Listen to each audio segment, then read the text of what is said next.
The Survivor Specialists are back, and today I'm doing my predictions and power rankings for episode 3 of Survivor 48 with Gordon Holmes, the man who essentially made this podcast happen in the first place. I know he does the hand. I said that to him in person, and he was like, "All right, I'm trying to walk away from you. Why won't you leave me alone, man? Like, get out of here." But I have been following Gordon Holmes since I told him this, since Jackie was in her stupid little circular rowboat thing and couldn't move. And I was like, who is this guy who knew that Jackie, the invisible Jackie, was going to get voted out somewhat soon on Survivor Gabon? So I've been following you that long. Was that the first season you did it? That is the very first season I ever covered Survivor. So, and that's Jackie, Jacquie. I don't remember if there's an E at the end. You definitely spelled the rest of it right. Is there an E? Yeah, I got Australian Survivor on the brain. They didn't have an E at the end of her. So yeah, I've been doing this since 17. Old man. Yeah. And I remember during 18, I was following your coverage, and it was around. I don't want to have my wife overhear it in case she's listening. So Rachel, if you are listening, tune out for like 3 seconds. But in season 18, I'm watching that season, and it was around final 8. You ranked somebody very, very low at the bottom of your power rankings, and I was like, this guy doesn't know what he's talking about. And wouldn't you know it, that person got 8th place on that season, future winner of Survivor. Here's the thing, Phil. Even a blind squirrel will find a nut every now and then. And if you have been following any power rankings I've been doing lately, that blind squirrel is not me, because I've been getting thumped royally by many Survivor cast members as of late. So, what was your best showing in the new era? A new era, not even like, I think what was it? I did with Owen, I did with Franny, and then Owen, Franny, and I took on the Reba 4 minus D plus. Wait, there's actually a bunch of people that season, but there's no high point. There's nothing to be excited about or happy or proud of how it's been going. And we've been doing some really extravagant bets too. Like when Owen was playing, if I won, I got to be his best man. Didn't happen. When I played against Franny, I was like, if you ever get engaged, I get to be the maid of honor. Didn't happen. So it's been embarrassing, to be honest with you. It's not a perfect science, this thing. We don't see everything that happens out there. So, I can't be held completely responsible. That would have been great if you could have been best man and maid of honor at 2 Survivor weddings, not far apart. I mean, I guess Franny and Matt aren't engaged yet, right? No, not that I know of. And in my defense, power rankings originally started during Survivor Tocantins, the Brazilian Highlands. And it wasn't the new era, man. The game wasn't a monster or whatever Jeff was selling to us a couple years ago. There was a idol per side, no hourglasses, no island of excessive advantages. So it was a little easier to predict back in the day. So in my defense. And I will say, like you, myself, this is season 17, 18, 19. That's when I really started getting into this world. And I was in like late high school, early college. That's when this was happening. But yeah, I know I didn't mean to like age you there, but just so like people can understand, because I know we have a lot of late high school, early college people who are listening now, which makes me sad, because they're like, oh yeah, I started in season 27. And I'm like, oh really? They're like, yeah, I was in like 4th grade. I'm like, oh God. But I started following along during that time. And so I really was following you. I was following Dalton, and you guys were doing the whole thing with, there is another tribe on Samoa, by the way, everybody, like, don't forget. And I remember that, I think that was around the time when you started doing you didn't show your work, so I can't rank you, because it was just like Galoo was a tribe on Samoa, and we all sat through that. Now a lot of people will watch Samoa and they pretty much just like roll through it, and they keep going when they're, when you're binge watching shows now, it's so different. And they're like, oh, well, I like this person, I like that person. It's like, no, we literally didn't know who Brett was during Samoa when you were watching week to week. Like it was the Russell Hantz show.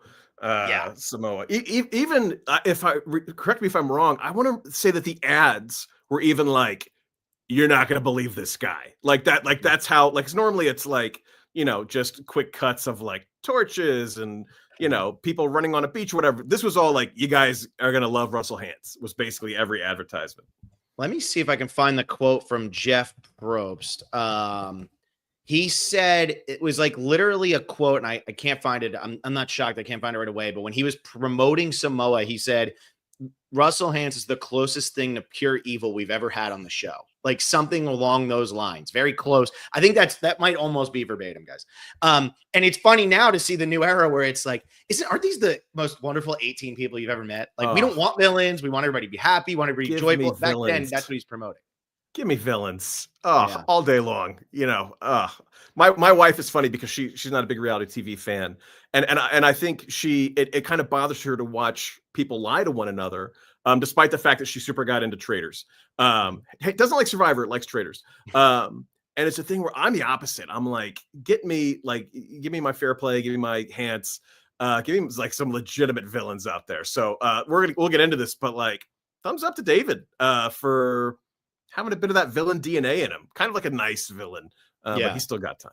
And I think Say's got a little bit too. I mean, Say has been something else out on the island. She said she has no filter, and so far she really hasn't had much of a filter. And I think it's been making for really entertaining TV. When she said to Stephanie, "Can we get off the stars?" or whatever it was in that first tribal council, there was a hush that fell over the audience when we were watching that one live. It was something else. Yeah, I think Say's got like big Tony Velachos energy, which I'm a Tony Velachos guy all day long, so I'm here for it. Is that what the kids say? I'm here for it. Was that the young people watching this? Was that? I have no idea. Okay. I have no idea. I will just, I don't know. People were saying stuff to me. I went to the Bryson Wendell event in LA this week, and people were saying stuff to me where it was like, I don't know what those 4 words mean when they're strung together like that. Like, I have no idea what you just said, but I think it was all positive. Maybe, or, what are you thinking so far about this season? We're 2 episodes in. What do you got?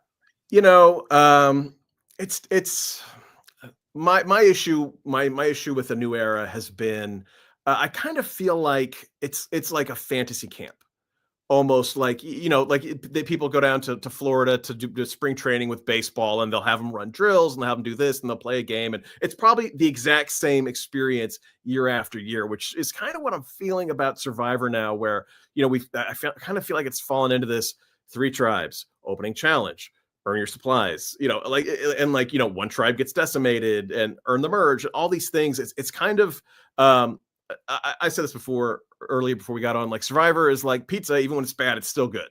But it is a thing where it's like, I'm really looking forward to 50. I love the idea that there might be 2 tribes and no fire making and just switching it up. Like I was saying, my wife does not watch Survivor, and we just had this conversation the other day where I was telling her about like Colby Donaldson, when he was in Survivor Australia. I think they had more freedom to go and explore, where I think the tribes might not have that anymore. We're seeing the same beaches season after season, and I get the reality of the financial side of it.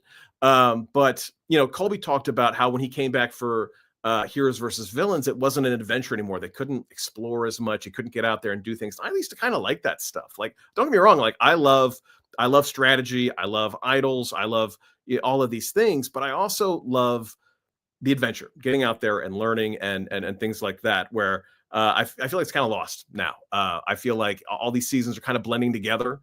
I think if you and I went to the Island of Excessive Advantages and the challenge was put the face of the winner next to the number of the winner, I couldn't do it.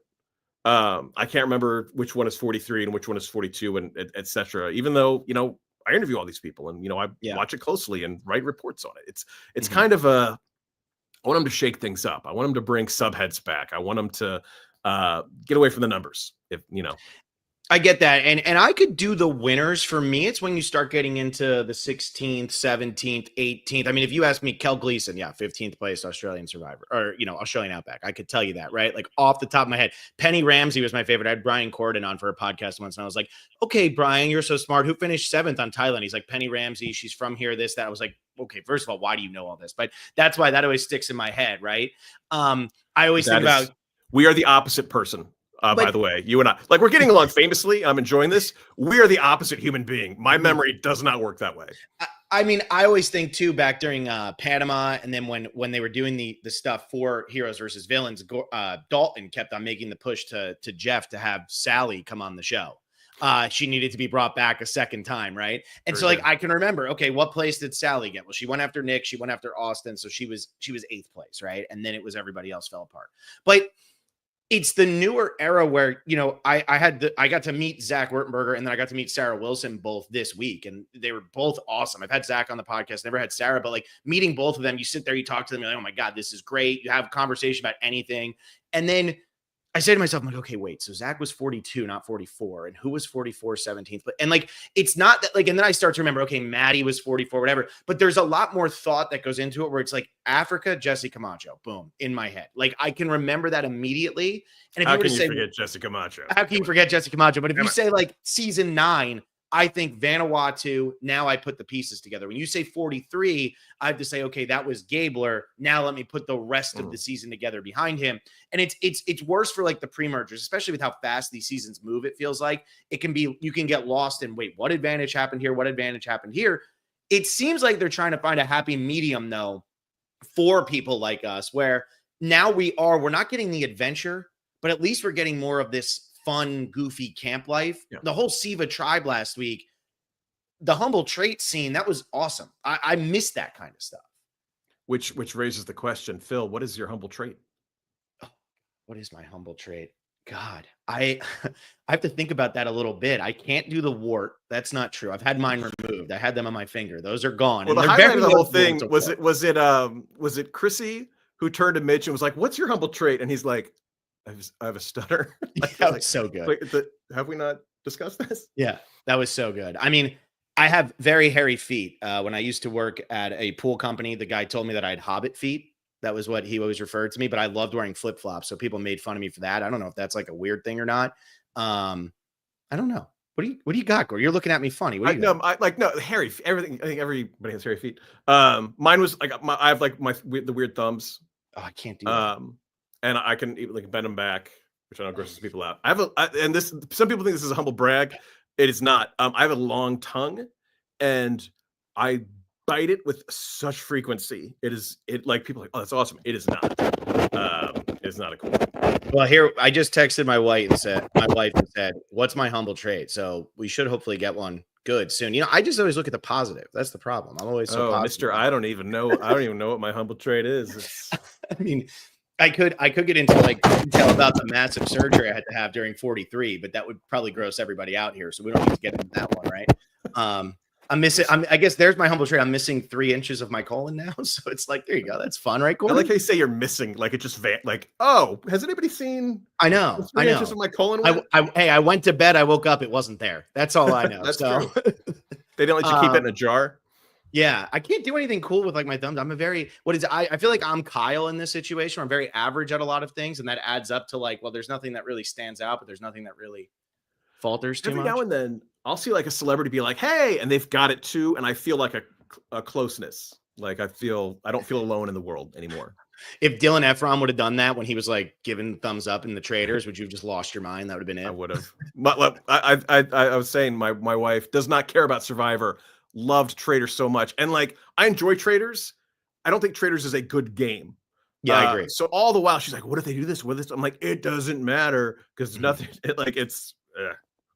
We have a hard time.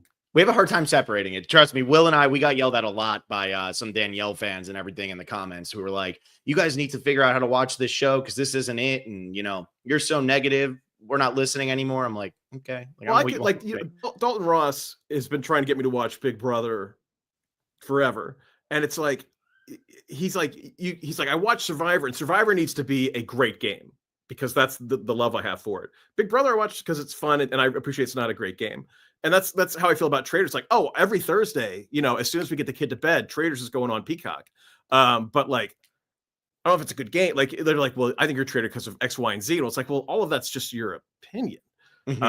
So yeah, it's like I can enjoy it and still not love the nuts and bolts of it. Yeah, that's where we're at. I try to watch it like tuning out, but it gets a little Bravo-y for me, which like I'm not really into those kinds of shows. And then Will and I come on here and try to dissect it like it's Survivor, and we end up sounding like idiots for half of it because it's like, well, they're not playing the same game. In Survivor, the goal is the same for everyone. In the Traders, it's not, which makes it hard.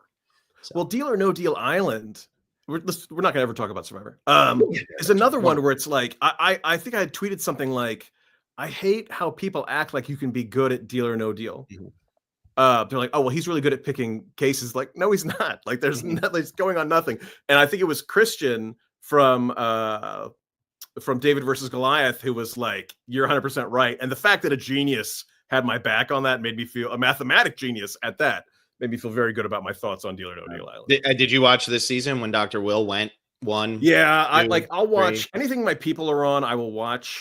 So I watched, was it Snake in the Grass that Malcolm Yeah, I won? didn't watch that one. That was, Malcolm's like, my the only boy. one I haven't watched.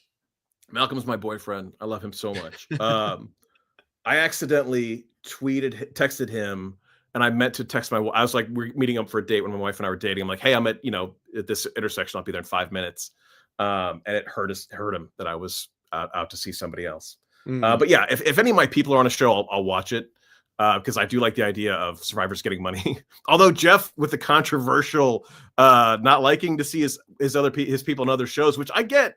Like, you do. I imagine when you bring them back, you want them to feel special. But like, come on, like, how can you turn that down? Yeah, and that's how I feel, because there's no guarantee you're ever going to get on Survivor. Yeah, And a lot of these people, I mean, like Rick Devens and Dom Abate seemed like locks after they played the first time. Angelina as well. But now it's like Angelina has 2 kids. Dom and Rick, are they doing different things? Are they going to have enough room for them? All of them on the cast. I mean, those are the 3. And Christian. Those are the 4 who stand out to me the most from that like dead era of Survivor where you can't really find them anymore. So there's no guarantee. So I say, go do your thing.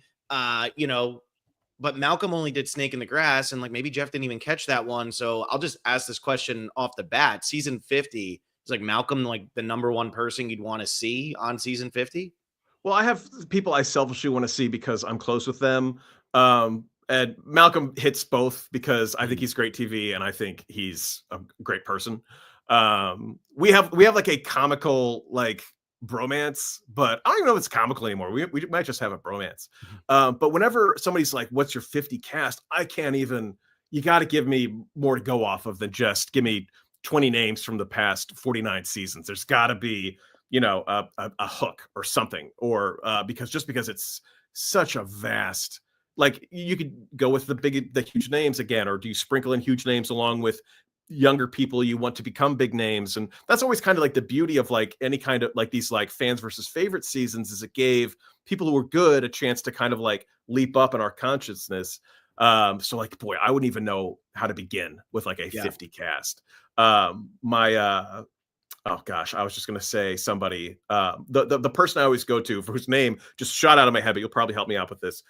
He was on Survivor South Pacific. He was the poker player / weed salesperson. Oh, Jim Rice. Jim Rice is always my go-to person we've all forgotten about, who I desperately want to get a second chance. He at callbacks for Survivor put a idle note, hit it in the waiting area that said, if you find this note, call out real loud that you found it and you'll get an idol when you get on the island, as a prank. And somebody did it.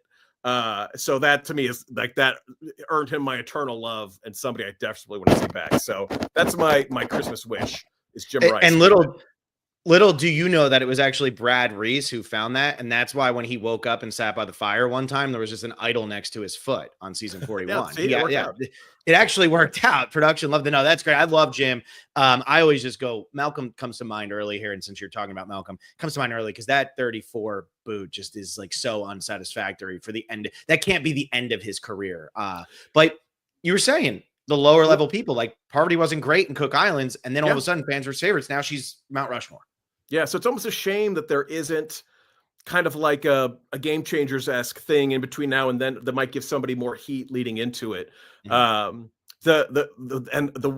reason I want Malcolm back, and we can stop talking about Malcolm in a minute, but not right now. He has done worse each time he's gone out, and if I get to interview him beforehand, I gotta bring that up just to scare the crap out of him. And if assuming we're only gonna have 18 players, because it seems like it's gonna be 26 days, that would mean Malcolm would have to finish last on his next season to continue this trend. Yeah. Oops. All right. Well, let's dive into this cast before this whole cast is like, I hate when Phil and Gordon do this together because all they want to talk about is the good times. But I feel like this is off to a good start. I feel like last week's episode was pretty exciting. The premiere I thought was very good. I thought the premiere was better than last week's, although last week's, we got into this green tribe that is just falling apart, and they ultimately decide to vote out Kevin.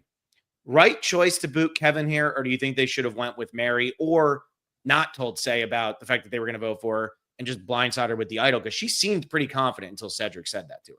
Yeah, I think you're right. I think Say was probably going to be pretty in on the Mary vote, and she thought that's the way it was going to go. I think Cedric did save her.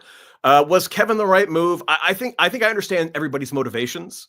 I understand why Cedric doesn't want Say to go. I understand why Kevin wanted Say to go. I think I understand everything. Have you reached a point where you're just going to concede immunity challenges going forward by getting rid of Kevin? Kevin, has shoulder issues as well. So was that a moot point at that? Then it's a moot point. It's Cal's opinion. Were they to so was Kevin the right move? I think a lot of them are thinking about the merge, thinking about who they have going forward. And, if Say is Cedric's number one, it makes sense to keep her. Justin, I think he might think he's also Cedric's number one. So it did make sense to me from a lot of people's standpoint. Mary had to be, what was she going to do? Nothing without a vote. So it made sense. I think if, as we, see yet another tribe, go the route of, getting picked off one by one. We don't get to know the other tribes so well, which is kind of hurtful. But with the 90 minutes, it helps with that. But yeah, so I think it was the right move, I guess. It's tough. Let's two tribes. If 50 lets us vote, Survivor Specialist Universe, you got to have my back. Two tribes. Oh yeah, no. Two tribes is one that we'll absolutely. Conchita likes your friends reference, so there you go. You got it in there.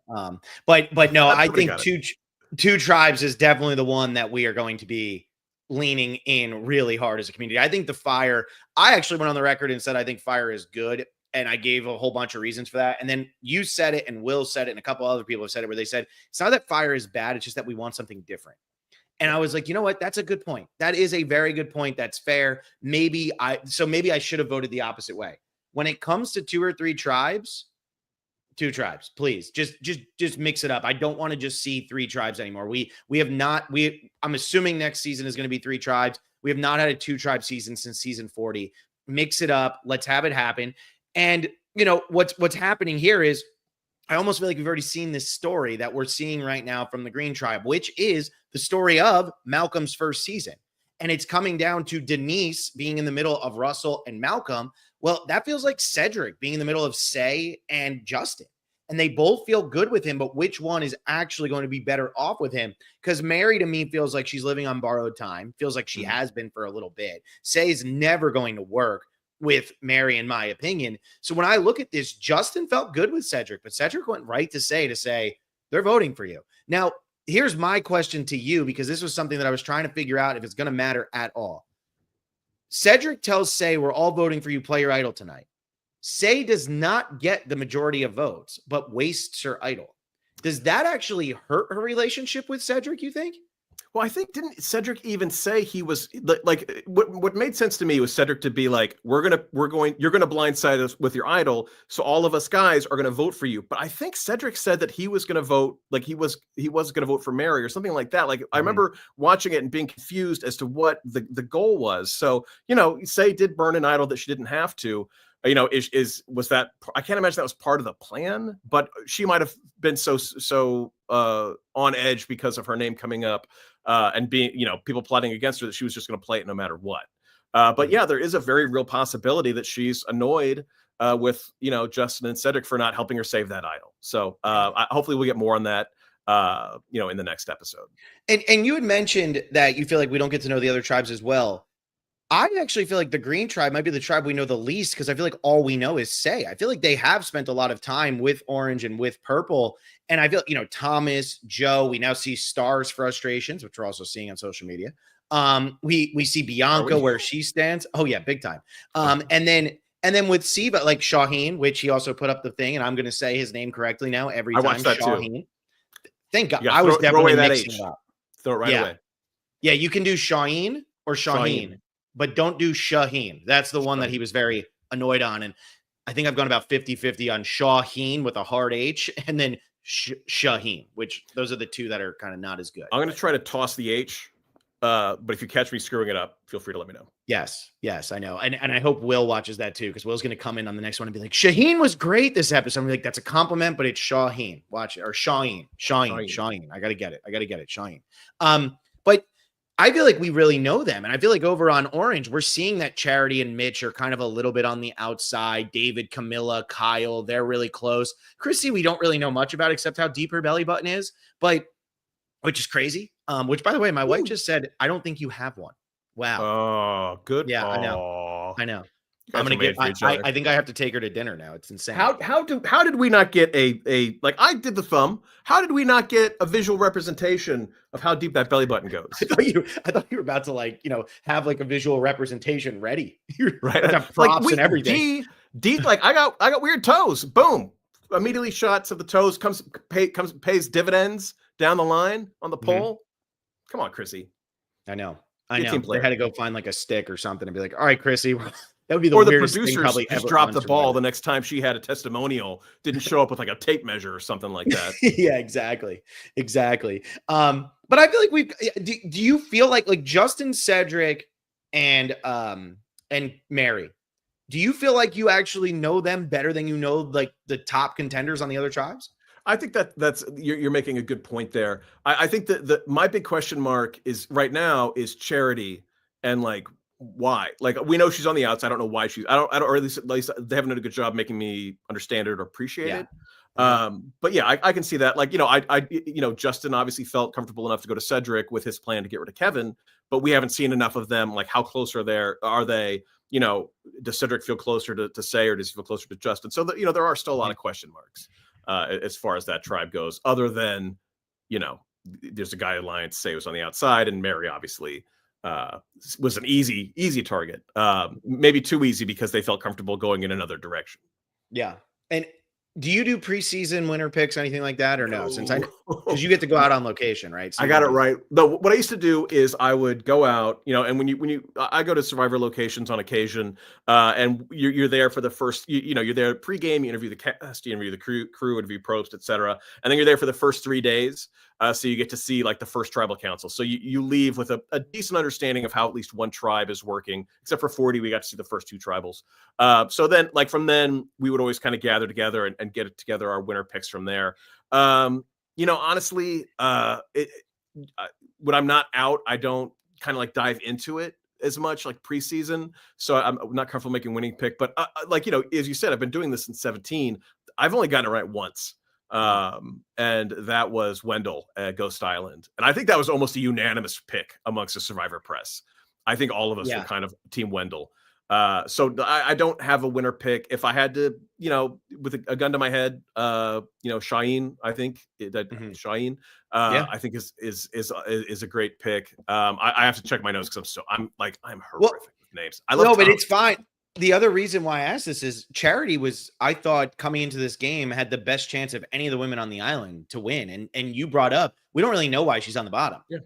I don't get it. I'm confused. Maybe she doesn't have a humble trait.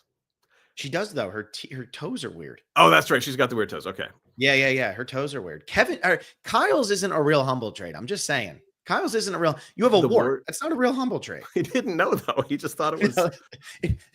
It says more. That's like more of Kyle's brain though than like a physical humble trait, right? Like that's more on Kyle. Actually, it's an easily remedied humble trait, as well as 4 nipples. Apparently, he got that taken care of as well. Exactly. Just like Chandler Bing had an extra nipple. You're just loving Friends references. I'm just made for you. I know that Friends references play here. I'm just gonna keep ringing that bell. That's it. Oh no. Yep. Oh no. Sorry, I'll try to get through it. I mean, I like Friends a lot. I just know that if that number up in the top left corner that says how many people are watching starts dropping, and be like, no more Friends references. Enough with Friends. Go back to talking about Malcolm and his shaky hands. I love him so much. Breaks my heart still to this day. All right. Let's actually start ranking a little bit here because I feel like that'll actually get us talking about others, right? And this is what you were born to do. I mean, I never thought you have to think about this, right? When I read your season 17, that was what, 2009, right? That's right. I went in 08, so it aired or did it air fall 08? Because it was odd seasons are the spring, right? I'm wrong.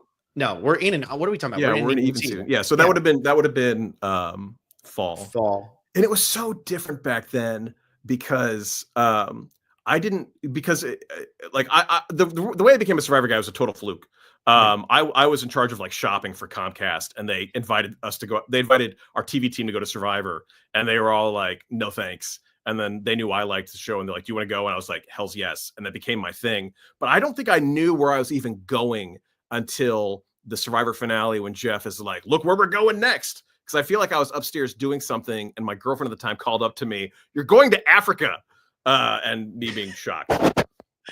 Well, I was 17 years old reading your stuff and being like, "This is cool, this is great," and now I'm here ranking Survivor players with you, and you know, it's cool. I get a lot of credit for coming up with power rankings. I don't know if I did. I think I might have come up with the rules we use, because do you do scoring? Yeah, we do the scoring as just whoever goes home.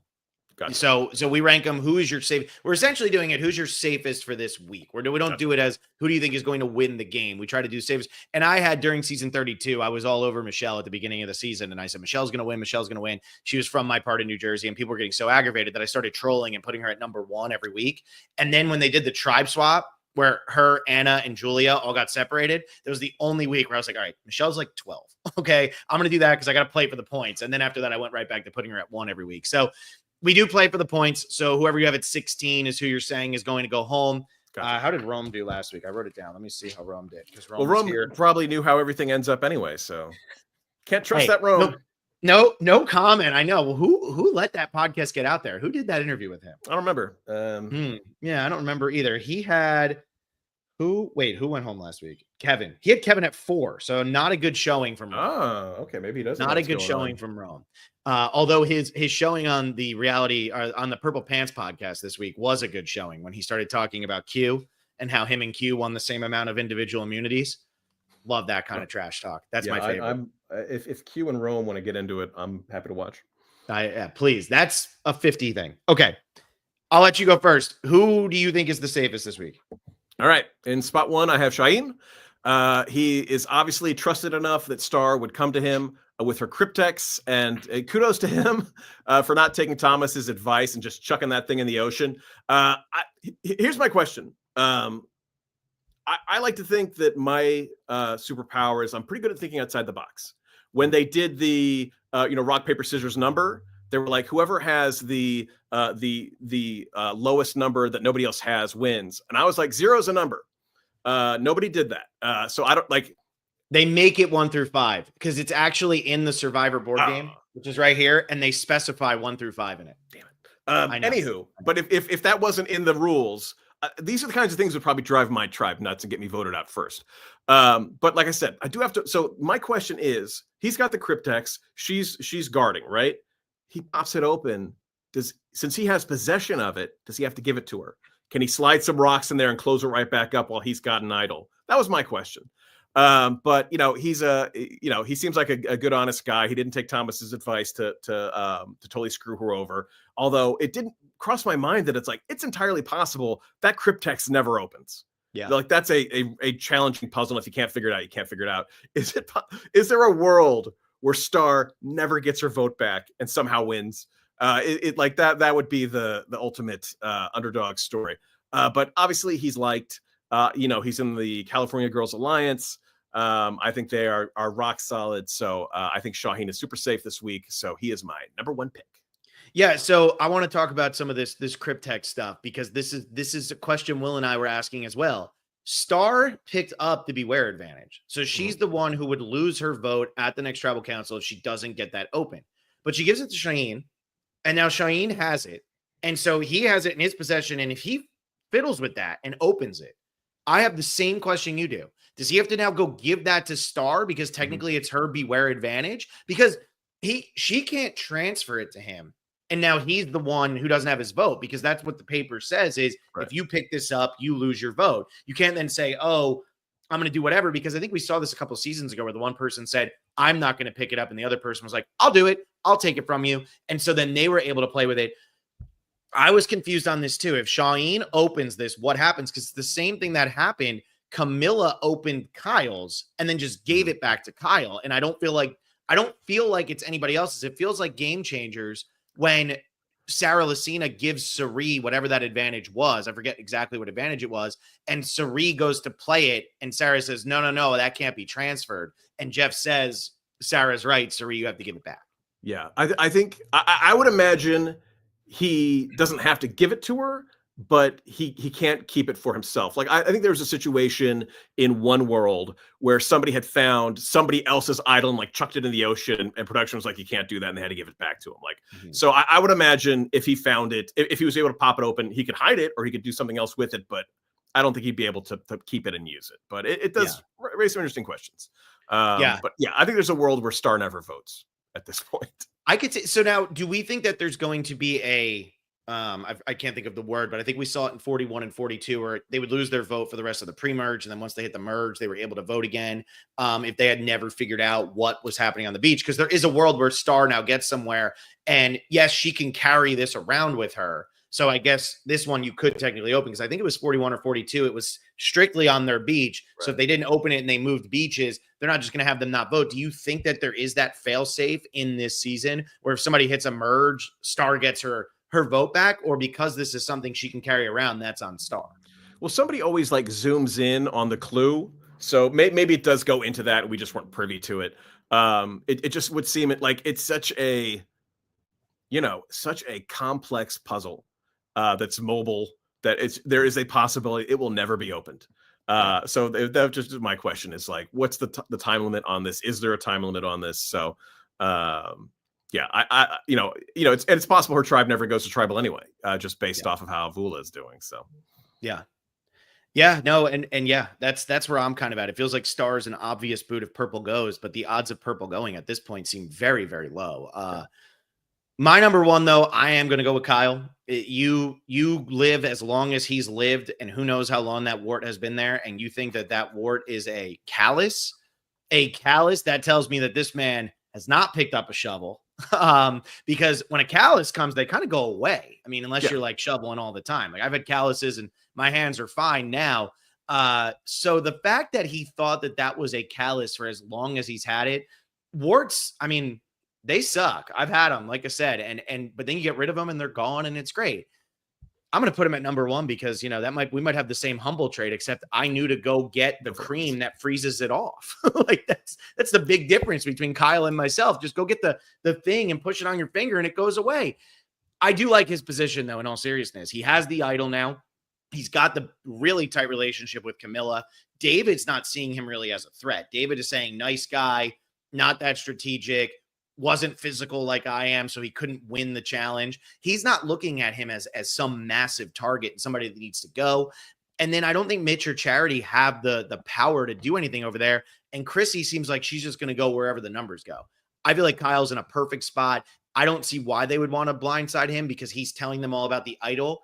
And I feel like where Say will be aggressive and will be in your face and say, I want to go this way, I want to go that way, that's a stupid idea. I feel like Kyle is a little bit more willing to go with the flow, and that's a great thing to have come merge time because maybe you can use it with him.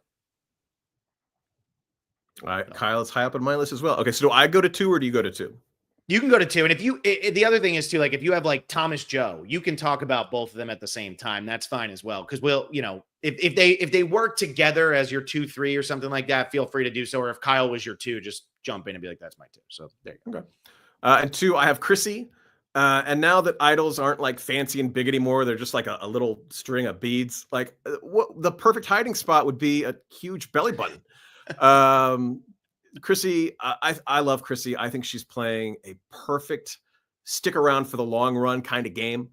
She's on a dominant tribe in a dominant alliance with a lot of bigger physical threats. She's funny, which we're often told is a very underrated trait in the game. You got a lot of downtime on the show, and making people laugh goes a long, long way. So I think Chrissy is super safe. Yeah, I agree with you that she's super safe. I like the reasoning there. She's just going to hide that idol in her belly button. Right. Wonderful.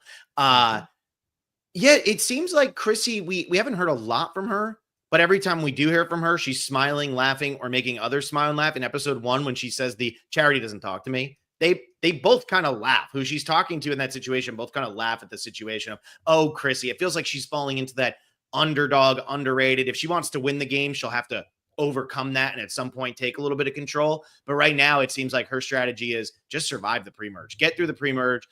In the new era, we have seen older women go very deep in the game, but don't be the older woman who gets voted out really early. Keep going deep, make the relationships, and then just turn it on in a way that some of these older, like Maria turned it on. She just didn't get to the end, but Sue wasn't able to really turn it on to make anything worthwhile happen. So we'll see what Chrissy's able to do, but I like her spot. I don't have her quite at 2 though. Instead, I have Joe. So I'm going to throw that one up. Also, I'll throw this up for you. Saluka S. Gordon Holmes, thank you for all you do for the community. There you go. Oh. Every time we can get your shout outs. Yeah, Gordon's Substack and YouTube channel are both in the description for the video. So make sure you check out everything he's doing and go check out his interview with Stephanie from 2 weeks ago. It's so worth it. It's so funny. We were Phil and I met at the premiere a couple of weeks ago, and he approached me and he was like, I don't mean to freak you out, but nice to meet you. And it's like, that's my funny thing is I've been doing this for years. I'm a theater kid. So like I've, been on stage, and that's how me and my wife met. I am the shyest human being. So whenever like anybody's like, nice, oh, like I have to immediately be like, because my heart is being like, thank you very much. So thank you very much. Yes. And I'm the opposite. I think I talked to people outside of the Bryson Wendell bar for like 20 minutes, and the guys just wanted to say hi. And I was like, well, here, let me tell you everything you need to know about where you live in Los Angeles now. Like this happens a lot, by the way. I have a thought and then it just like shoots out of my brain. Don't age. If I could give any recommendation to the audience, just don't age. It's awful what it does to your brain. Doing my best. All right. My number 2, I have Joe. Joe, great spot. I feel like he's the safest of the California girls right now because Shaheen has the idol clue.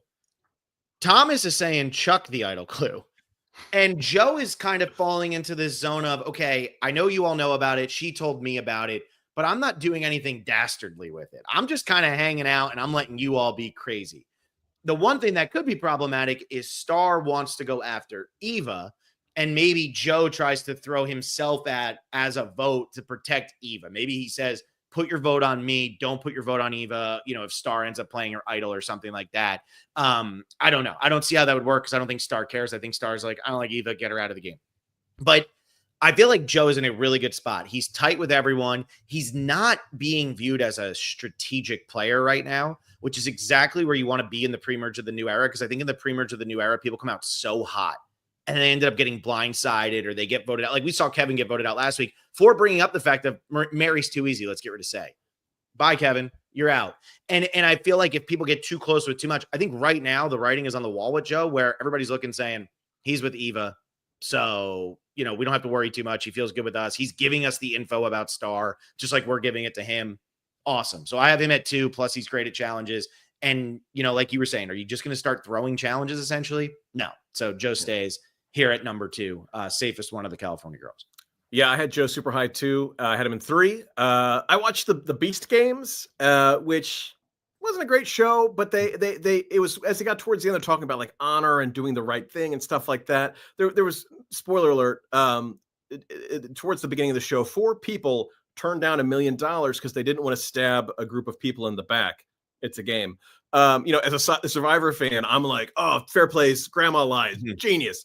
So to me, there should be no moral lines in a game like Survivor. Like, obviously, you don't want to hurt people's feelings, but also it's a game. My wife and I just finished Traders, and they were complaining about swearing on your kids and your grandkids. It's a game. Swear on whatever you want, however many times you want. That doesn't affect me. The only lines you don't cross are like specific rules. That being said, like I said, all these years, like I don't have lines. I'd go out there, I'd cut throats, blah, blah, blah, blah. After all these years, I found my personal line. If I were Joe, I would not stab Eva in the back, which I was shocked that I have a soul. And if Joe boots Eva, I'm going to have a real tough time with that. But I really don't think I have to worry about that. I think he's a good guy. I think Eva picked the right person to trust. I think Joe is locked in with the California girls, and I think he's going to do whatever he can to protect Eva. I think a lot of people like him. Like, obviously, he was the first person Star came to with her secret. So I think he's going to be good until the merge. And if he, so help me. Like, if he, I don't know if I could keep watching. Like, I was shocked. No way.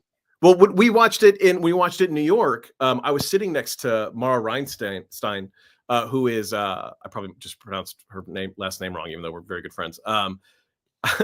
she like Mara has been to more Survivor locations than almost anybody except for Dalton Ross, and she is hilarious because she like has no sympathy for anything ever.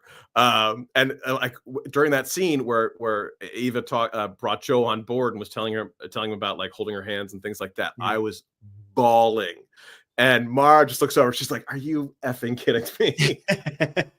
I mean, Gordon, I was sitting next to David, directly behind Joe and Eva. And when that happened, the two of them started like putting their heads in. David's reaching forward, grabbing their shoulders. And I'm like, all right, I just got to keep it cool. My wife's sitting next to me. Like, don't look at, I'm just like, man, the lights are just hitting me straight in the eyes right now. It's so hard to see. No, that was, and it's funny because, you know, the only time I ever get a text from my mom or dad regarding Survivor is when it's like, oh, I hated that person, or, oh, isn't Jonathan Young so strong? Shouldn't we have more people like Jonathan Young on every season? Like, those are the texts that I get all the time. And I got a text after the premiere on that Wednesday night where they were like, well, we know who we're rooting for. And it was right after that scene had aired. And it's, you know, that is a relationship. It does date back all the way to season 2, right? It's the Roger Elizabeth situation, even to like the extreme though. And I feel like people are connecting with that. And I that's, you know, I felt that the premiere of this season had a lot of highlights and it was a lot of relationship based stuff. And that's good for the show because the relationships are authentic. I mean, you were at Owen's wedding, like you said, like, you know the people, you see how they all interact, Cassidy and Gabler and all that when they're all together.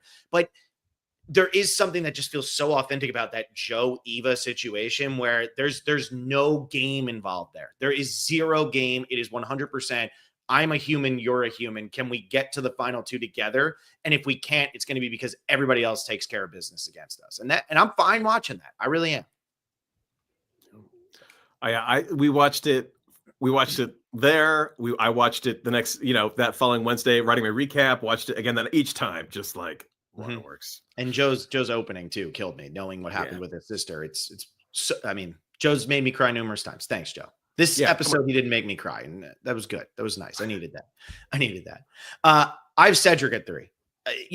I understand that the Vula tribe is the disaster tribe right now. Say's not coming after Cedric. I don't see any way. It looks like she's following around Mary, trying to prevent her from finding an idol. Mary finds that idol. Bye-bye, Say. I don't see any way that she wants to keep Say.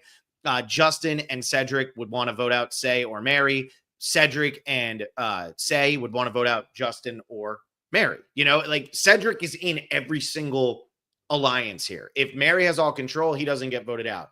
If Say and Cedric want to pull something, they could put out Justin. Justin wants to pull something, he'd go to Cedric, not to Say. He's the glue over there. I feel like he's in a phenomenal spot. And so I'm putting him at number 3, which I might regret this come Thursday morning, but this is the only Vula I have ranked very high. And I'm just confident that Cedric really is the middleman.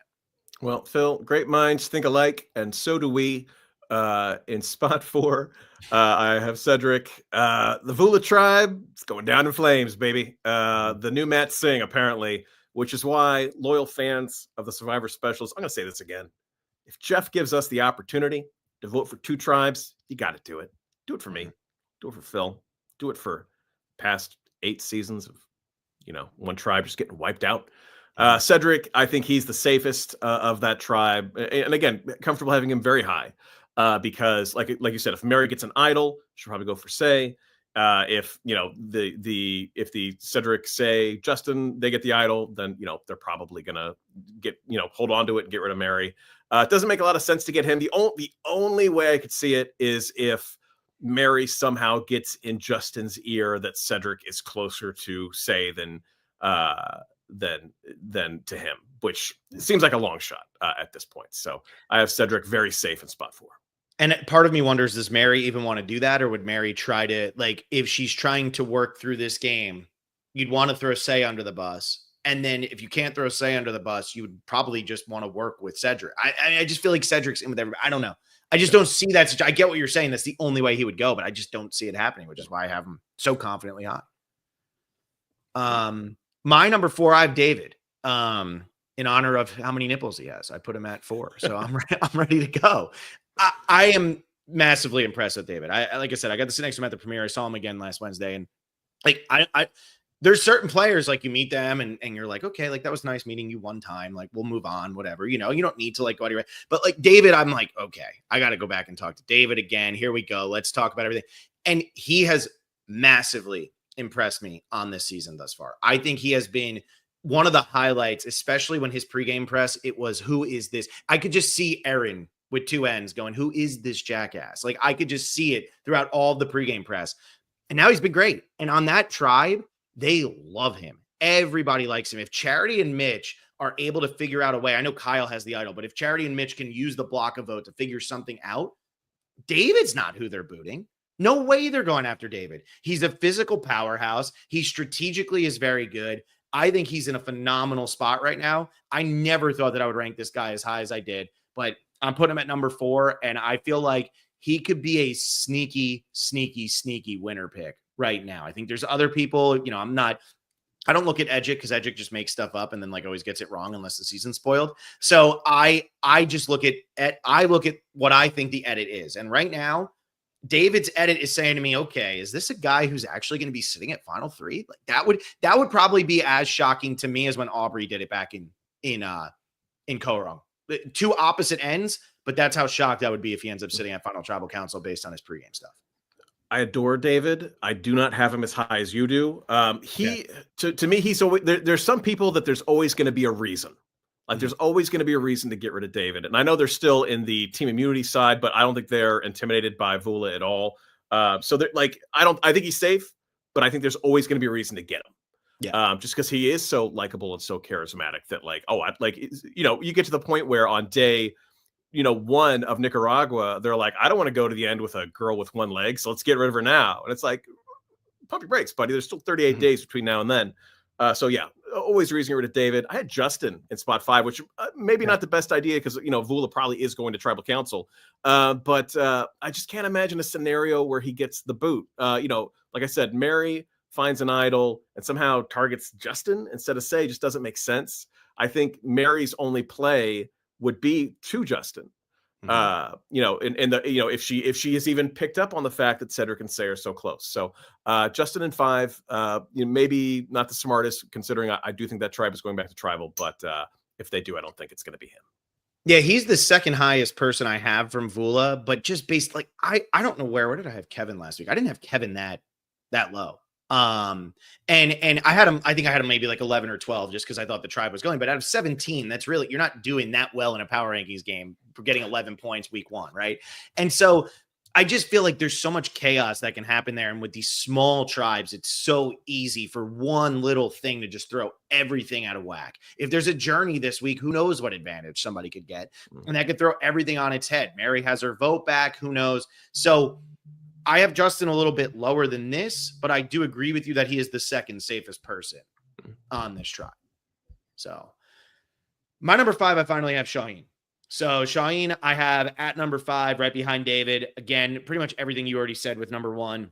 And I don't have Thomas far behind here. It's just I feel a little bit better about Shaheen because nobody's had a confessional about Shaheen the way Shaheen had a confessional about Thomas. And that was, he's playing the game a little bit crazier than I'm willing to play. I was not expecting that from him. But nobody's had that about Shaheen, which is why I give Shaheen the edge here over Thomas. So Shaheen's my 5.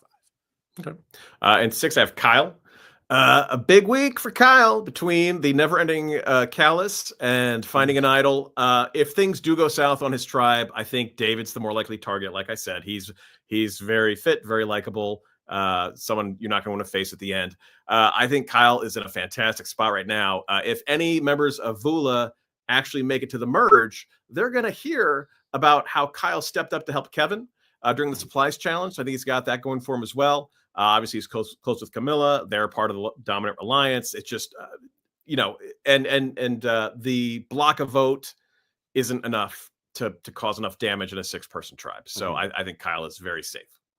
Yeah, that was the big argument that we were having, was not even an argument, but it felt like, well, there's no doubt that the steal a vote is more powerful than the block a vote. But then somebody said, well, you can play the block a vote in secret. You can't play the steal a vote in secret. Most of the time, the steal a vote, you pull it from somebody. But that still leaves me saying the steal a vote is so much more powerful than the block a vote, because if you're on a 6-person tribe and you're in the bottom, you can't flip the game just with a block a vote. You can flip the game with a steal a vote, and all you need is one other person. And I think that's really what, when I'm looking at Mitch's situation here, I still feel like Charity's at the bottom, so Charity would be in trouble. But where does Mitch get himself in trouble here? This week, probably not. But then the next week, if he is fifth, how does he overcome that with a block vote? I just don't see it happening. So, yeah. So Kyle's definitely in a good spot. And that's where I have Chrissy at 6. So I'm going Siva here. I have Chrissy at 6, feeling really good about her spot, and don't think there's any way, even if that block vote did work, that they're targeting Chrissy, although Charity's not talking to Chrissy. So maybe I'm missing that, but the idol's been found. And we know that the idol's been found. So we know that the idol's not going to end up in the hands, at least from what New Era has done. There haven't been multiple idols on starting tribes. So we know that the idol's not going to end up in the hands of Charity or Mitch. They got to work. I'm feeling good about where Chrissy's at. Yeah. Right next to her buddy Kyle in spot 7, I have Camilla. Again, great job cracking open that Cryptex. She's another one I think is in a super spot right now. That foursome just seems like it's going to be tough to crack. Like I said, we don't have a great idea of why they're so against a name just shot out of my brain, Charity. It's so bad. Never age. Here's the thing, there's a little known fact about me. I used to be a professional wrestler. That's how I'll pay for college. Don't let people hit you with chairs. That's more advice if you want to have good memory later in life. But yeah, I think that that 4-person alliance is going to be tough to break, especially just because Charity's so much on the outs. And the fact that Mitch kind of didn't get a pass for being close to her, like that was enough of a reason to kind of put him on the outs too. Just goes to say like how strongly they are against her. Yeah. So I think Kyle and Camilla are kind of like in the best spot in that 4-person alliance. Like we don't know if Chrissy and David are close. It tends to break down into 2s, so maybe they are. But I think Camilla's super safe right now. Yeah, I have Camilla at 8, so I'm going to get one spot ahead of you here. I have Camilla at 8, and I have Thomas at 7. So I have Thomas at 7 because I just feel like Loggy's not going to lose. And Thomas is really the only one we've seen talking to Bianca, which I think gives him an advantage there. We haven't seen anybody else really bond with Bianca. So if Star does find the idol and starts going after somebody, like I said, I think she goes after Eva, but I think the others would be smart enough to split the vote between somebody else. Thomas isn't going to be that person because there is a California Girls Alliance. Bianca would be the person, but Thomas is close enough with Bianca at this point that maybe he could flip that. So he seems like he's close with 4 people on that tribe, where everybody else is close with 3, at least from what the edit is telling us. But yeah, I have Camilla right there at spot 8. I think Camilla's in a great spot. I mean, how much closer can her and Kyle be than her doing the Cryptex thing for him and then handing him the idol and being like, good job, here we go, let's go through. Like, go team. It's as good as it gets for both of them. And spot 8, I have Thomas. So we kind of flip-flopped. Whenever we get to Survivor location, they give us bios. Sometimes they end up being on CBS.com. And there's always the one question, like, which player are you most like? And everybody who's an a-hole is like, oh, I'm like a cross between like Ozzy's challenge prowess and like Parvati's social game and like Boston Rob's ability to run the show. If I'm ever cast, I think I might say Thomas. At least he's who I'd want to play like. Maybe that's me thinking more of my abilities than I have. In the first episode, when they were waiting to hear, when they were introducing themselves, he hung back and kind of waited to hear from everybody else so he could kind of tailor his narrative to fit in with the tribe. I think is genius. And I'm sure people have done it before, but just the way he verbalized it really stuck out to me. He's got the California Girls Alliance. He's got Bianca. The only thing against him is, like you said, did that kind of like put up a flag when he came up with something that was kind of underhanded and getting rid of her clue? Was that Star's clue? Was that too hardcore? But yeah, I am 100% Team Thomas. Love him. Mm-hmm. Yeah, he was my preseason winner pick, and I'm still sticking with him as my preseason winner pick. I'm just putting him lower because is he going to be? I mean, Star does come to him and say, I want to talk game. And his exact reaction was, I've been waiting for 5 days for you to come and talk game with me. Please, let's sit down. Let's do this. It's a perfect reaction. It is the perfect reaction. So maybe Shaheen is onto him, but Star's not onto him. So if Star does find this idol, I keep going back to Star finding the idol, but if Star finds this idol and she does elect to play it, she's not using it on Thomas. Thomas is really good, I feel like, at playing this. I'm your best friend. It's fine. Everything's great. Kind of worries me, kind of worries me. If like You know, Thomas, hey, look, he's in a very competitive industry there, out in the music industry in LA. You love everybody. I'm a music executive, sure. Like ruin my, you never know. So I feel good about Thomas's spot. And yeah, why don't you go ahead of me again and get up to number 9? Okay, and 9, I have Bianca. Just tying it up with Thomas. Like we said, we haven't gotten to see much of her. Again, sometimes that's the curse of the successful tribe. California girls running the show. Joe is going to have Eva's back. Thomas will have Bianca's back, and nobody is going to have Star's back. So I think Bianca is relatively safe this week. A lot would hinge on, is Star ever able to get a hold of that idol and get her vote back? Yeah. Yeah. And even if Star gets her idol, this is the question that Will and I brought up to each other on our recap. If Star gets the idol, has everybody made her feel comfortable enough that if they go to tribal, she wouldn't play it anyway and would still go home? And that's what it feels like to me. Well, you would hope that the fact that she literally told everybody on the tribe except for Eva that she has it, that she would feel comfortable enough. Yeah. Yeah. So I feel like she's gonna get too comfortable and then potentially just go home whether she finds it or not. I have Justin at 9. Again, it's been really weird for me. So I am big at looking at confessionals, and to the people who put the confessional list together, I always thank them because I love looking at this. And Will's always, you look at that too much. I love looking at it. And right now, Say has 28 confessionals through 2 episodes.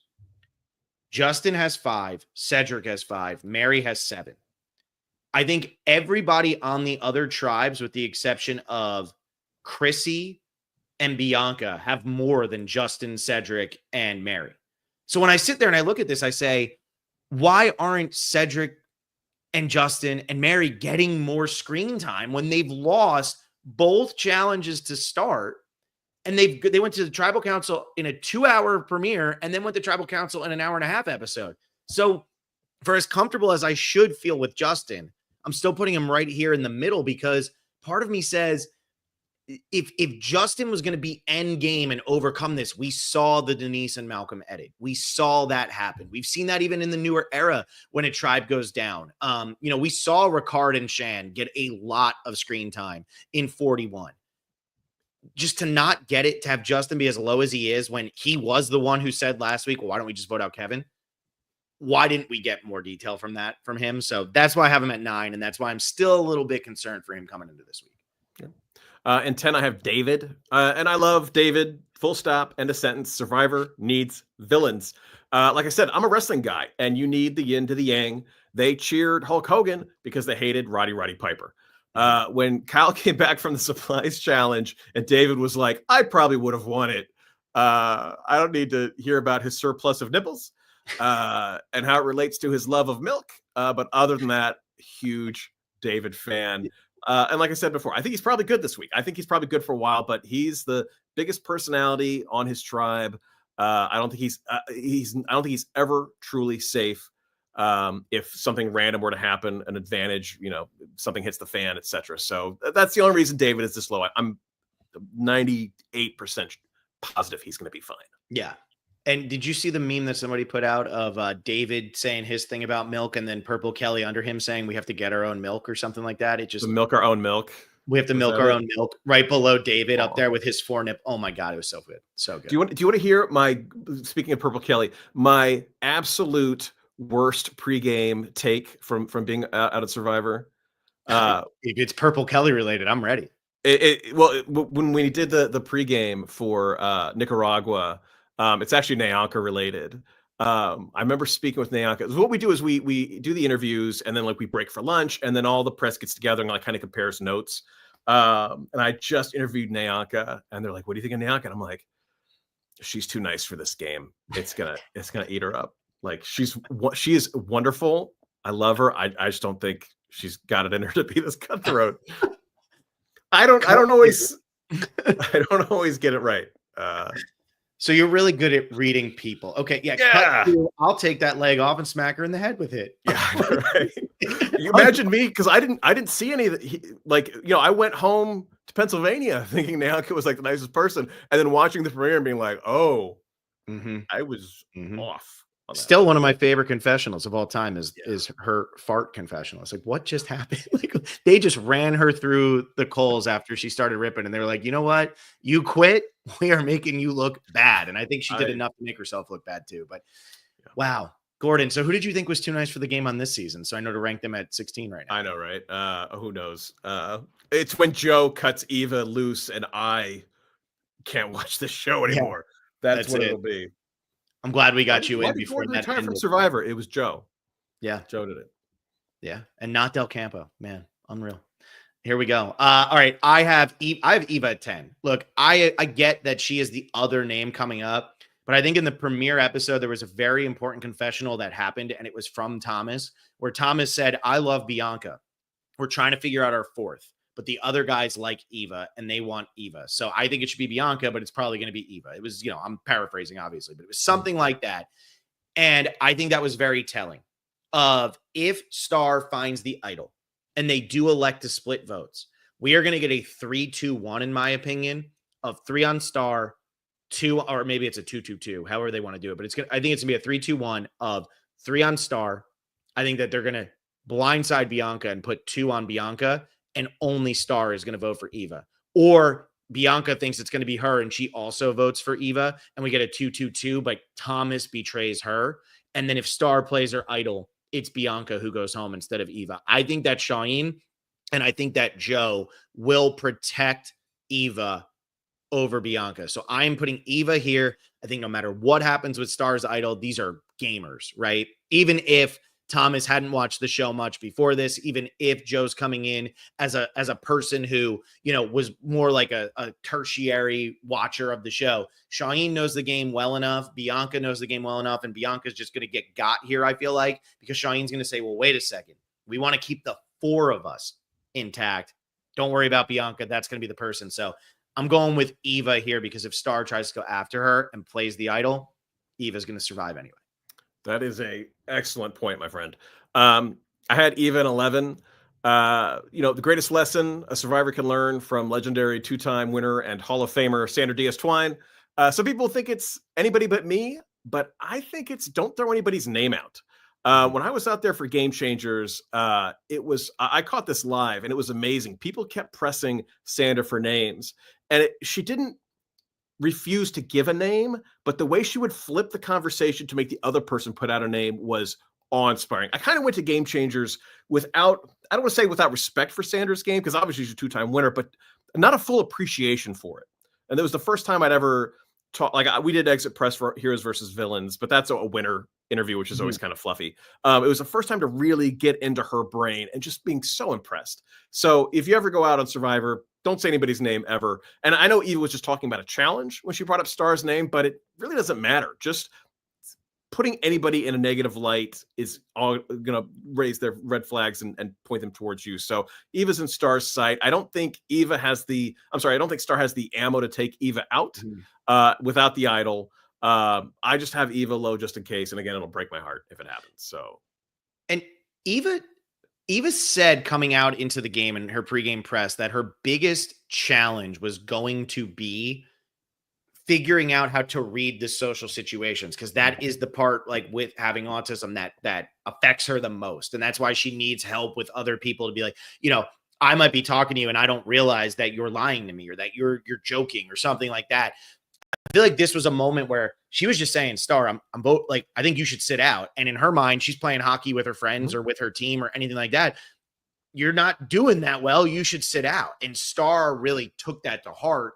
And I think that this was always going to be a duo that was going to have some confrontation. And I think what's crazy, and maybe I'm totally misreading this, I'll say that out there, but I don't think Eva meant anything by it. I just think this was the first instance of us seeing Eva not necessarily understanding the social dynamic as well as it seemed like she was going to, because in the first episode, I'm sitting there going, okay, Eva, like you're gonna run this game anyway. Like you're doing great. And then in this episode, there was that one moment, and I think you're right. We saw Kevin go home later in the episode for throwing somebody's name out. Just go with the flow a little bit. It's not too bad to go with the flow. Yeah. It's like, there's nowhere to hide in a 6-person tribe, but and maybe this is arrogance on my part, but I think it's tough to get voted out first. Yeah. Like, I think with Stephanie's big sin when Say came to her to talk strategy, she didn't talk strategy. Is like, it's just go with the flow. If someone brings that energy to you, give it to them right back and have those kinds of conversations. So like I said, that might be, it's always I'm very good at playing Survivor on my couch kind of conversation, but it feels like, if you have a basic understanding and feel the vibe of your tribe, and if they're going fast, you go along with them or pull back. It's and maybe that's because I was always the new kid in school and got very good at blending in real quick. So, but yeah, so yeah, no, I think that's a great point. I think that's a great point. And yeah, I mean, Stephanie just didn't want to talk to Say, and there she goes, and she's out. And I feel like Star is definitely having the hardest time right now with the not talking, or with the talking strategy, and like kind of just fitting along. It seemed like she was like, oh, I don't feel right here with this tribe, so I'm gonna go run away. yeah, if somebody comes talk strategy to you, if you don't talk strategy back, they will go find somebody else. Yeah, exactly. Yeah, and that did do Stephanie in. She sat on her hands too hard there. Mm. My number 11 is Bianca. I feel like she should be in a better spot, but she just isn't. We got the deleted scene of her talking about they won't stop talking about sports. I don't know how to talk to these people. And that was deleted though. So part of me is like, they don't even want to give us that much about Bianca. She said her humble trait is being purpled on Survivor. That's what she said the other day. So we haven't heard much from her. And so from what I'm seeing, she just feels expendable to the edit of especially the Loggy tribe. We've got a lot of time with them for a tribe that keeps winning. So I'm not feeling great about Bianca, but I only have her one spot below Eva in case my theory of Eva is incorrect. Okay. In 12, I have Mitch. I'm very big on treating people how they want to be treated. So I really kind of loved it when Jeff asked Mitch how he wanted people to respond to his stuttering. I got emotional again. I am I've always been like emotional in the sense that if you put on like A League of Their Own, the scene where Marla Hooch's dad is like, I know she's not so pretty as these other girls, waterworks. But since I've become a father, it is like infinity times worse. So like that had me going. Mitch, really a tale of two episodes. He succeeded at the Island of Excessive Advantages. He was hooping it up at the challenge, and then he came back and got outed as Charity's buddy, and which is a bad place to be on Siva. So,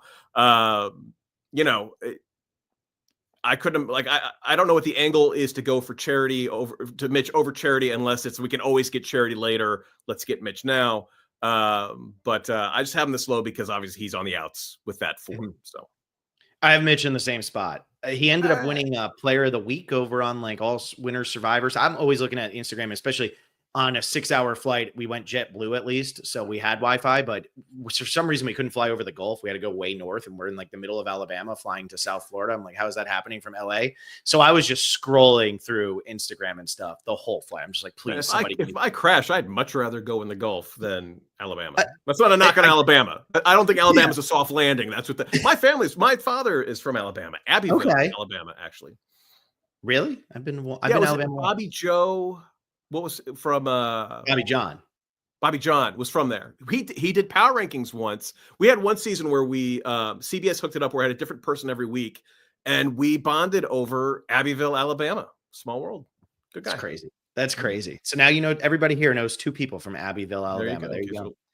But yeah, I feel like Mitch wins Player of the Week, which has been controversial because now saying, how much do I have to do? That's 2 weeks in a row. Say didn't win Player of the Week, and Say is getting heated over it. And I don't really blame her. I mean, she was told, she's showing that she has the social game to be told what's up. And, that's kept her in the game for 2 episodes now. And she found an idol in the first episode, broke Tony Vlachos's record for most confessionals in an episode. So like, what more does Say need to do? But I really appreciated Mitch's challenge performance, because this is the kind of thing back when we used to have live reunions, which definitely is coming back for 50. There's no way people are voting for the other thing more. But when we had, thank God, when we used to have the live reunions, this would be something Jeff would highlight. And even if Mitch finished 16th place, Jeff would turn around and say, all right, Mitch, let's talk about this moment that you had and what a win that was for you and how this was so exciting and what that meant for you, especially with all you've gone through in your life, blah, blah, blah. That would have been awesome. And instead, that's probably the only time we're going to see it, unless Mitch gets to the end and sits there at Final Tribal Council and pitches his argument. But I hope people remember this moment with Mitch, because he came in and it seemed like he didn't miss. It seemed like he just went out there and sunk all of them. And he led them to the victory. And I thought that was a great moment and really exciting. And the fact that Eva did it on the other side, Eva versus Mitch, and they're having these massive moments. Again, this is live reunion stuff to me. So I still feel like Mitch is okay. My biggest concern with Mitch is just that if Charity pulls some shenanigans, Mitch is still one of the bottom two people on that tribe. They all know that he was very open about the advantage that he gave them, but maybe they're still a little wary of Mitch for some reason. David had a confessional where he said something along the lines of, I trust Mitch, but he's playing this game really hard. That worries me a little bit for him because maybe they don't feel that Charity is playing as hard. So Mitch at number 12, still higher up than 4 other people. But, you were saying earlier, 98% sure David survives. I'm more like 75% sure that Mitch survives this episode. Those percentages are very scientific. So you can take those to the bank. Yeah. Speaking of, I have Charity in spot 13. I don't know why. I don't know why she's on the outs other than her feet. I wish, and again, the curse of tribes not going to tribal council. So, I think she's the lowest member of her tribe, which is in my notes says Siva. She's the lowest member of Siva, meaning if they go, she goes. That's basically all I have to go off of, is that it seems like she is persona non grata on that beach. Yeah, I like to do one person from each tribe in my bottom 3 spots, which I probably shouldn't do. I usually do that, but when I have a tribe that's pooping the bed, the way Vula is, sometimes I'll stack them based on that. Yeah, so maybe I should have Say lower, but I have Say at 13. I'm going with her here, and then I have one from each tribe below this. Here's why I have Say here. I know that some people are going to say, well, Say could easily go this week, and she easily could. Easily. We're into the zone of anybody of these last 4 I could see going home. The reason why I have Say here above Mary, if you were going to vote out Say, you would have just done it last week. That's my opinion. You would have just done it last week. Now, if Mary goes and finds an idol, Say's toast. But also, we have seen now these idols aren't just pick up an idol. This isn't Lauren O'Connell tripping over a sock. This is you have to find something, pick it up, open it up, look through, figure out a puzzle, whatever it is. Mary saying in the last challenge, she's not very good at puzzles, right? So maybe that is something that could hurt Mary overall if she has to figure something out in this episode. So she won't get this idol as quickly. I feel like the only way Say goes home is if Mary gets the idol. I do not see her getting the majority of votes in this situation because I do think that Cedric truly wants to play the game with her. And I feel like Justin is kind of going to be at the mercy of what Cedric wants to do this episode, because if he says, well, I want to go with Mary, Cedric's going to say, well, I'm not going to. So what are we going to have them do? Make fire? And I don't know. Would they make fire at Final Four in a 6-person starting alliance or tribe? I don't know. But we might find out this week, but I just don't see how 3 votes get on Say when Cedric went to Say last week and said, play your idol. Now she doesn't have an idol, so why would you be threatened by her? You're threatened by her when she has one. You're not threatened now. So I'm feeling good about her spot. Yeah, I agree. Like, only an outside chance of Mary getting to Justin. And like, I still think it's a super long shot. And 14, I have Star. I like the idea of landing on the beach, meeting everybody, then letting players come to me. I think that's a way to make alpha types feel like they're in control because they're leading the conversation, which I'm perfectly happy, playing from underneath while someone else is taking all the shots. So I get Star's instinct to wait for the game to come to her, but like, I'd wait like half a day, maybe. She went like a whole 3 days and nobody's talking strategy to her. It's kind of like in poker where if you're at the table and you don't know who the mark is, you're the mark. So yeah, she might be a little late to the dance at this point, and telling the whole wide world about her idol probably wasn't the smartest idea either. I don't think she's done for because I think it's possible Lagi hits the merge without ever going to tribal. But I think if she doesn't get that idol, and they go to tribal, I think she is donezo. I totally agree. So I have Charity at 14 and then I have Say at 15. So I'm going a different route there. I'm saying Charity 14 because based on what we've seen on Orange, we know the hierarchy there, but we don't necessarily see them strategizing much. It has been the fun tribe. It's kind of giving me the what was the name of the tribe in Philippines, the red tribe with like Carter and Jonathan and all of them. I forget what their tribe was, but every time we cut to them, it was never we're strategizing. It was like, wow, look at us. We're doing something kind of silly because we're not going to tribal council forever. You know, like we're never going to go as a tribe to tribal. So Kalabow, I got there. My brain was like, you're never gonna get me to remember tribe names unless it's like Tagi or Pagan. Yeah. Yeah, exactly. But I'm normally not very good with tribe names. That one, I don't know why that came. But anyway, so that's where I feel like we're getting fun. With purple, all of a sudden, we're starting to get strategy.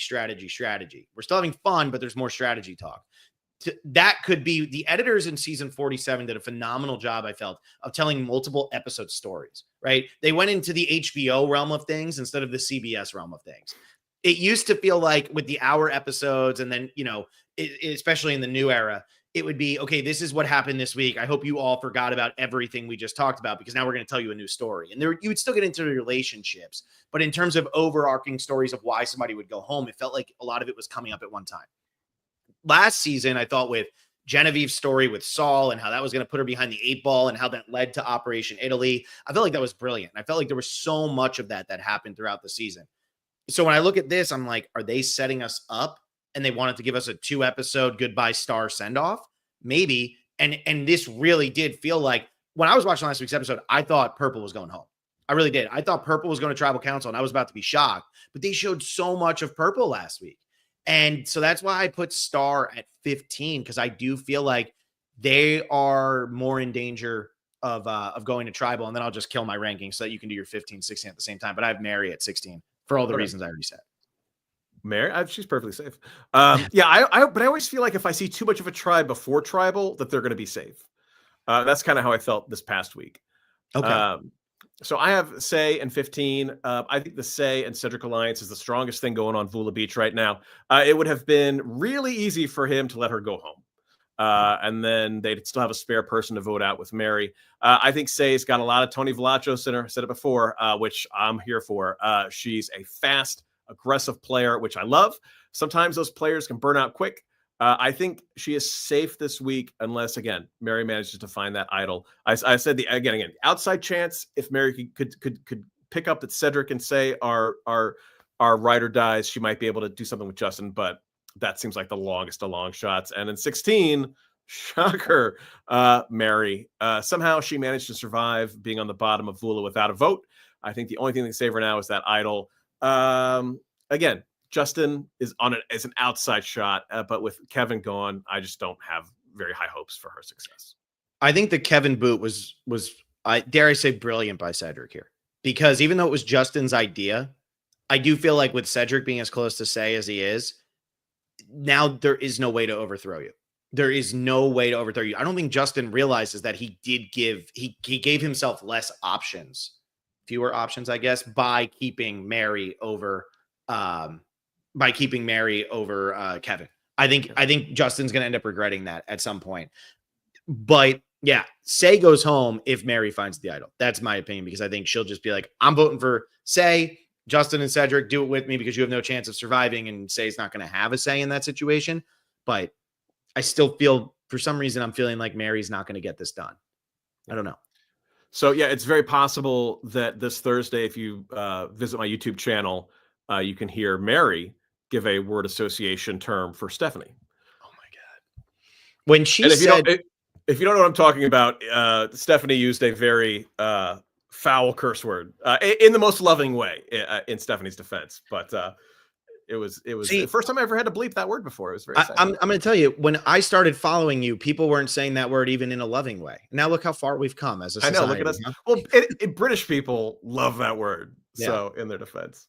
Yeah. But yeah, Steph, when you said that, you're like, you say whatever you want. Because I'd heard it all. I was not and don't get me wrong, like I've heard that swear word many times, but just to hear it in that context was like, that's not what I was anticipating. Good on you, Stephanie, for being a groundbreaker. Yeah. Well, before we jump into that stuff, I just have to ask you one more question. Who's your winner pick for the season? Come on now. I know. Yeah. Who you got? Who you got? If I'm putting you on the spot. All right. I think I'm going to say Thomas, not because I think he's going to, I just love Thomas. And end of sentence. Love Thomas. Again, I we all fantasize about getting out there and what we would do and et cetera. And like, I like him a lot. I think his brain works the way my brain works, because I was thinking the same thing to lose the key.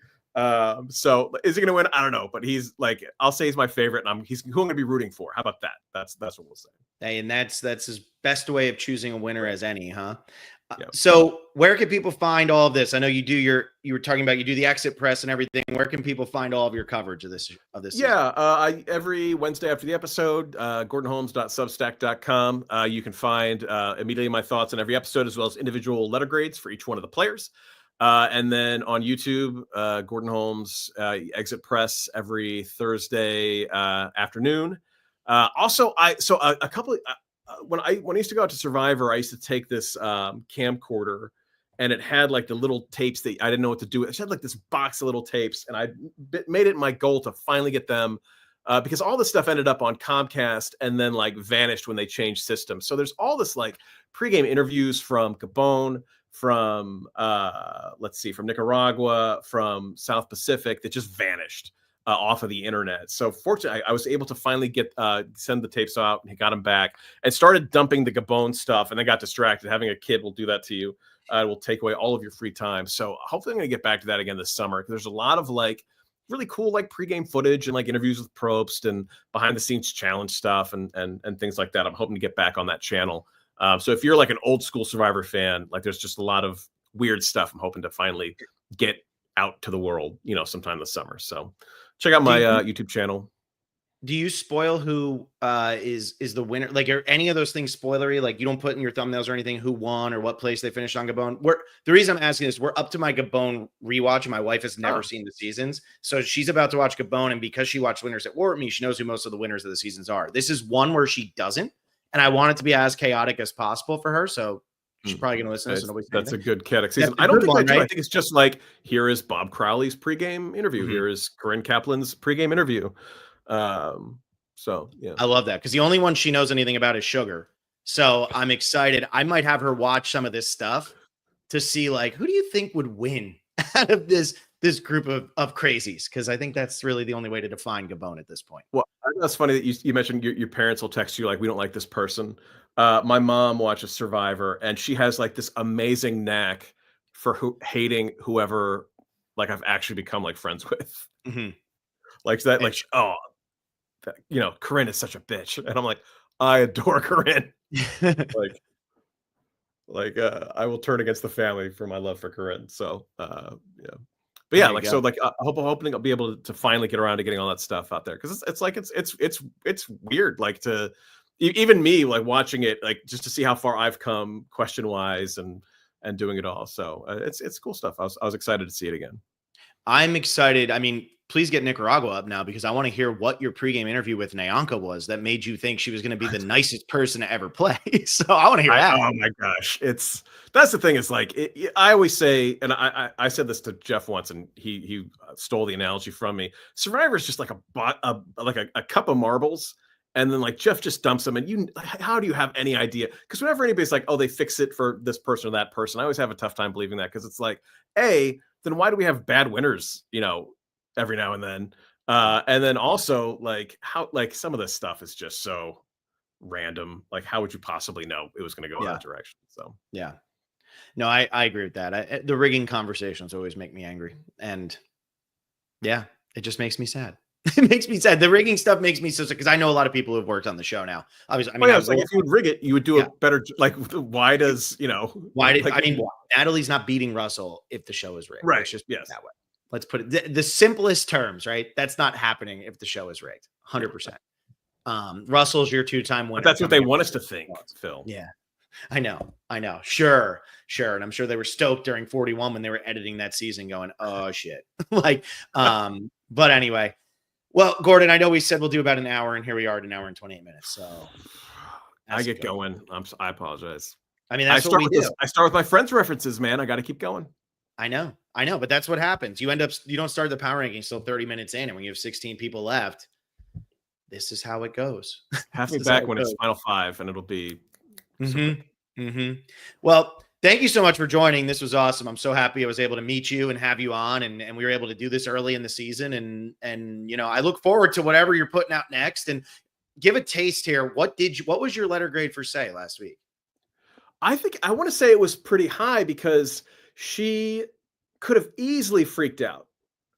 right? She could have blown up that whole tribe. And I think a lot of people have that instinct. So I think I was very impressed by her ability to be like, what do we do, Cedric? Instead of being like, let's get Kevin. Because it seemed like she wanted to do that, but then it seemed like, Justin came along and kind of threw that out there. I think how she like she's an intense player. She's coming in hot, which is great.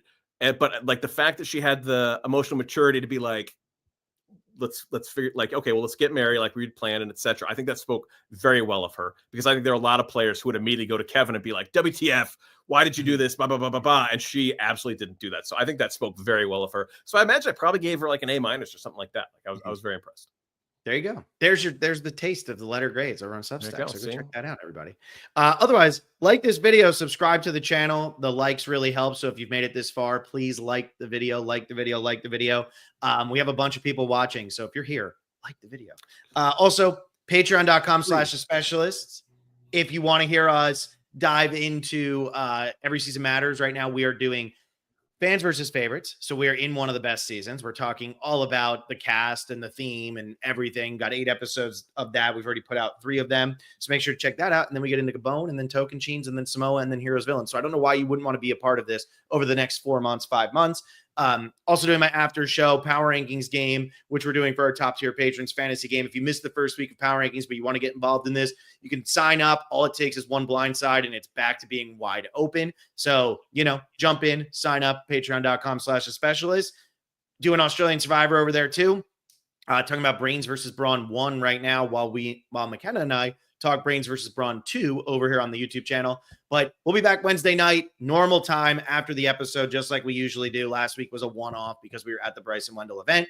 But next week, Wednesday night, Will and I will be live right after. So make sure you tune into that.